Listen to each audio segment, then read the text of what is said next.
le plus important des sujets est relatif à l'examen du projet de plan national de renforcement du dialogue social qui est issu d'une directive présidentielle.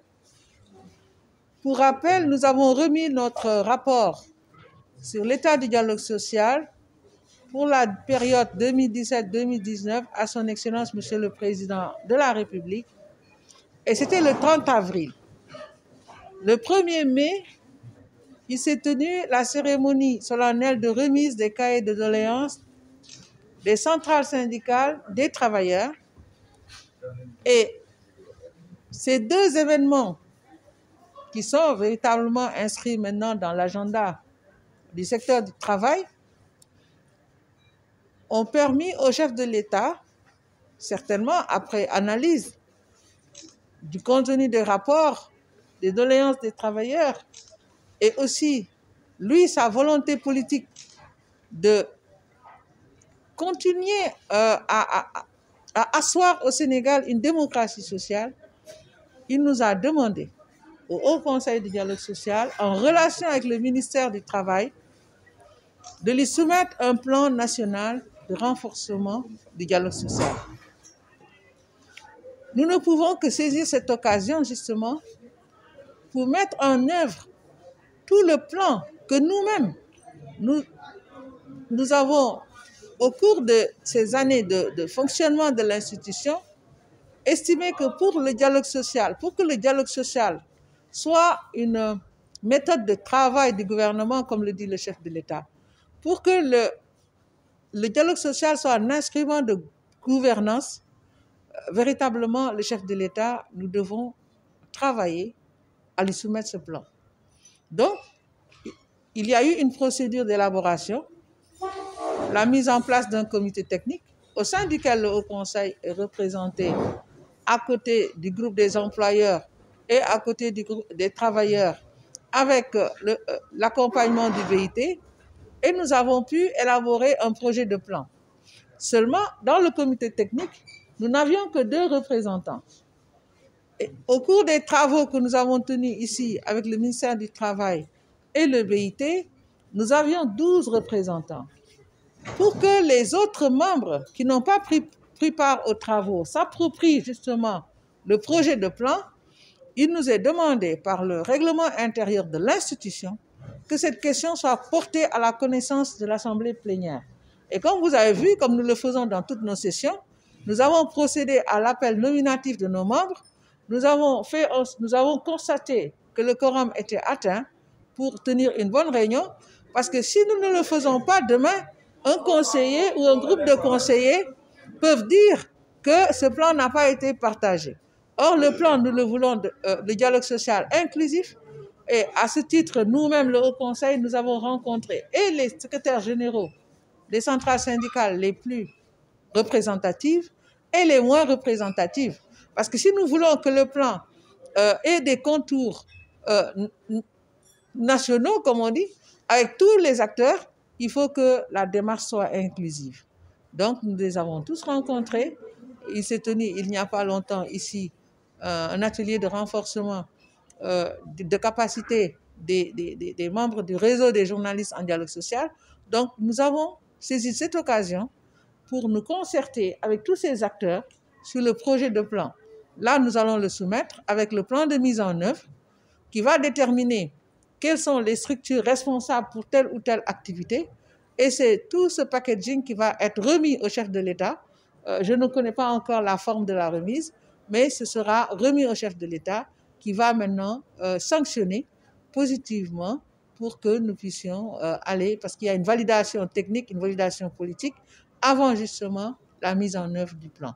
Donc c'est une session d'appropriation du projet de plan national de renforcement du dialogue social. Je ne peux pas le dévoiler. Vous savez, nous sommes dans un État bien organisé. En plus, nous sommes une institution et la priorité, c'est le chef de l'État. Donc, en temps opportun, le document sera partagé. Mais il nous faut d'abord une validation politique, une validation technique et après un partage avec tous les acteurs aussi, parce qu'on peut avoir le projet de plan, ce n'est pas pour rien qu'on a du projet, et s'il y a des amendements qui nous viennent du chef de l'État, nous serons obligés d'en tenir compte. Donc nous ne pouvons pas dévoiler les grandes lignes de ce plan.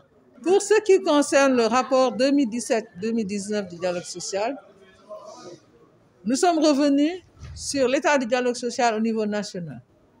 Nous avons fait un peu du droit comparé avec les pays de la sous-région, donc le niveau international, et nous avons formulé des recommandations qui concernent bien sûr le dialogue social, l'état du dialogue social au niveau national.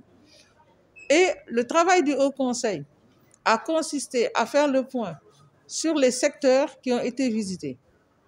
L'éducation, la santé, les collectivités territoriales, le secteur des mines, le secteur de l'agriculture. Et aussi, nous avons, bien sûr, énoncé des perspectives en tenant compte des secteurs qui sont aujourd'hui vraiment les plus... où les relations professionnelles doivent être stabilisées. Nous allons vers l'exploitation du pétrole et du gaz et vous comprendrez que effectivement, ce thème a été abordé dans le rapport. Et nous pensions même vous le remettre aussi, hein, monsieur. Vous savez, les résultats du dialogue ne se mesurent pas, comme on dit,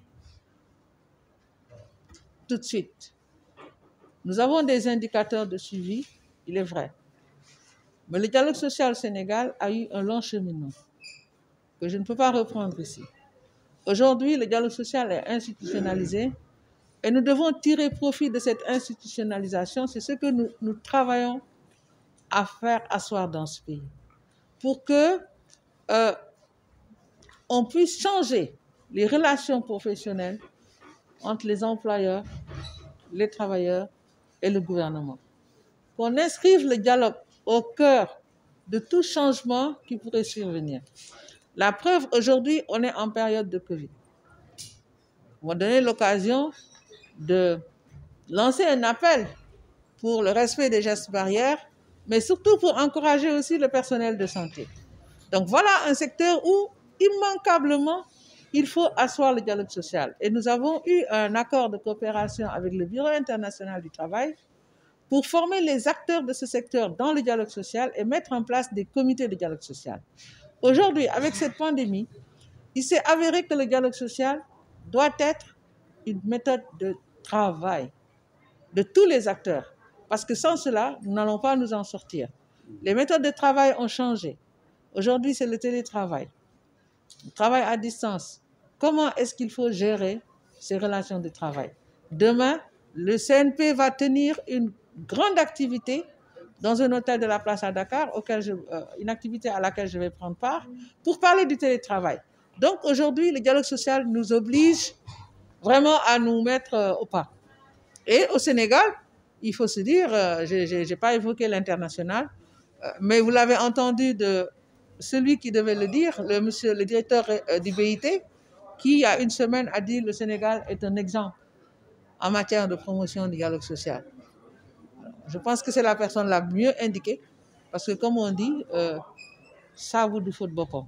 Pas de cesser le feu, parce que quand vous dites cesser le feu, c'est comme si on agit que lorsqu'il y a le feu. Non, nous devons faire dans la prévention. Nous devons faire dans la prévention. Mais il faut le dire, il y a beaucoup de secteurs. Nous allons vous donner des rapports parce que je ne peux pas le refaire ici, in extenso. Mais nous avons eu dans différents secteurs des succès, des success stories, comme on dit. Et pas plus tard qu'il y a quelques mois ici, vous avez vu dans le secteur aérien, hein, lors de ce conclave travailleurs et gouvernement, dans le secteur aérien, dans le secteur de l'éducation, quoi qu'on dise, aujourd'hui, à part la question du monitoring, du suivi des accords, il n'y a pas de problème véritablement. La santé, ils sont en train de faire preuve de résilience. Donc, tout cela, c'est le dialogue social, parce que le ministère en interne discute, la représentante du ministère pour le dialogue social, elle est là. Donc, le ministère en interne développe des actions ou de concertation entre les travailleurs et le gouvernement. Le secteur de la justice aussi a été visité par nous-mêmes et nous a conduit à la signature du protocole entre les greffiers et le ministre de la Justice, garde des Sceaux. Donc, il y a beaucoup de cas. Les collectivités territoriales, tout ce qu'on a fait jusqu'à la mise en place d'une fonction publique locale, c'est à mettre à l'actif du Haut Conseil du dialogue social. Donc, voilà, toutes ces questions, mais je pense que le mieux, c'est de vous remettre le rapport en tant que tel. Nous les avons rencontrés bien avant leur déclaration. Nous les avons rencontrés à l'occasion de la remise solennelle de notre rapport. Parce que la remise solennelle du rapport nous a amenés à aborder la question du plan national de renforcement. Donc, il fallait recueillir leurs avis sur ce plan. Quelle est leur conception du plan? Bien sûr, ils ont décliné leur conception. Et un des points sur lesquels ils insistent, c'est la mise en place d'un dispositif qui puisse permettre le suivi des accords que le gouvernement signe. Et vous comprendrez qu'il y a eu une réforme institutionnelle majeure, la suppression du poste du Premier ministre. Le Premier ministre de l'époque avait régulièrement rencontré les syndicats de l'éducation en présence des membres du Haut Conseil, moi-même et le secrétaire exécutif. Et à chaque fois, il y avait un suivi rapproché de l'exécution du protocole. Lorsque le poste a été supprimé, il s'est agi de savoir qui allait le faire. Le président a désigné M. Kanté en charge du PSE. M. Cheikh Kanté a changé de position pour être maintenant au niveau de la présidence, membre du cabinet. Il ne peut pas faire ce travail. Il faut que le chef de l'État, son Excellence M. Macky Sall, puisse désigner quelqu'un, un de ses collaborateurs, qui puisse faire cette mission, exécuter cette mission. Nous sommes dans l'attente de la désignation de cette personne, si tant est que c'est absolument nécessaire. Parce qu'avant, qu'est-ce qui se faisait? Avant, c'était le ministère en charge de la fonction publique, du travail et des organisations professionnelles que j'ai eu le privilège de diriger, qui faisait ce travail de suivi. Après chaque signature, on mettait en place un comité de suivi et c'était inscrit dans le protocole. Et c'est ça qui a été fait avec le secteur du tourisme d'ailleurs.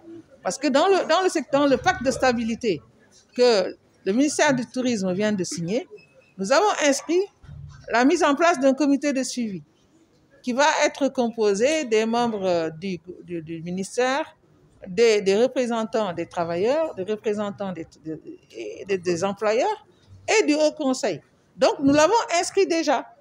Mais à l'époque, on ne l'avait pas inscrit dans le protocole. Donc, mais on est en train de corriger parce que maintenant, systématiquement, pour chaque secteur, il faut qu'on l'intègre, la mise en place du comité de dialogue social pour éviter justement ce genre de situation lorsque quelqu'un n'est plus là, que ça puisse poser des problèmes. Mais nous avons rencontré les enseignants.